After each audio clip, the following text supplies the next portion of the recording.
ಗೃಹಲಕ್ಷ್ಮಿ ಯೋಜನೆ ಪರಿಷ್ಕರಣೆಗೆ ಅಧಿಕಾರಿಗಳು ಈಗಾಗಲೇ ಸಿದ್ಧತೆಯನ್ನು ಆರಂಭಿಸಿಕೊಂಡಿದ್ದಾರೆ. ಸಿಎಂ ಡಿಕೆ ಶಿವಕುಮಾರ್ ಸೂಚನೆ ಮೇರೆಗೆ ಹೊಸದಾಗಿ ಈಗ ಅರ್ಜಿಗಳ ಆಹ್ವಾನ ಇದೆ. ಮತ್ತೆ ಅರ್ಜಿ ಹಾಕಬೇಕು ಇಷ್ಟು ದಿನ ಇದ್ದ ಫಲಾನುಭವಿಗಳು. ಅದಕ್ಕೆ ಬೇಕಾಗಿರೋ ಸಿದ್ಧತೆಗಳನ್ನ ಈಗ ಅಧಿಕಾರಿಗಳು ಮಾಡ್ಕೊಳ್ಳೋದಕ್ಕೆ ಮುಂದಾಗಿದ್ದಾರೆ. ಮಹಿಳಾ ಮತ್ತು ಮಕ್ಕಳ ಕಲ್ಯಾಣ ಇಲಾಖೆಗೆ ಅರ್ಜಿ ಆಹ್ವಾನಿಸಲಾಗಿದೆ.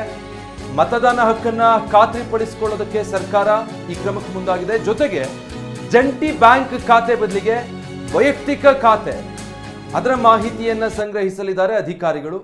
ನಾಳೆ ಈ ಬಗ್ಗೆ ಇಲಾಖೆಯ ಅಧಿಕಾರಿಗಳು ಮಹತ್ವದ ಚರ್ಚೆ ನಡೆಸಲಿದ್ದಾರೆ. ಗೃಹಲಕ್ಷ್ಮಿ ಯೋಜನೆಗೆ ಸಂಬಂಧಪಟ್ಟಂತೆ ಈಗಾಗಲೇ ಸಾಕಷ್ಟು ರಾಜಕೀಯ ಕೆಸರೆರಚಾಟಕ್ಕೆ ರಾಜ್ಯ ಸರ್ಕಾರದ ಈ ನಿರ್ಧಾರ ಕಾರಣ ಆಗಿದೆ. ಈಗ ಪರಿಷ್ಕರಣೆ ಹೆಸರಲ್ಲಿ ಫಲಾನುಭವಿಗಳನ್ನ ಕೈ ಬಿಡ್ತಾರಂತೆ ಅನ್ನುವಂಥ ಆರೋಪಗಳು ಮತ್ತೆ ಟೀಕೆಗಳು ವಿರೋಧ ಪಕ್ಷಗಳಿಂದ ಕೇಳಿ ಬರ್ತಾ ಇದೆ.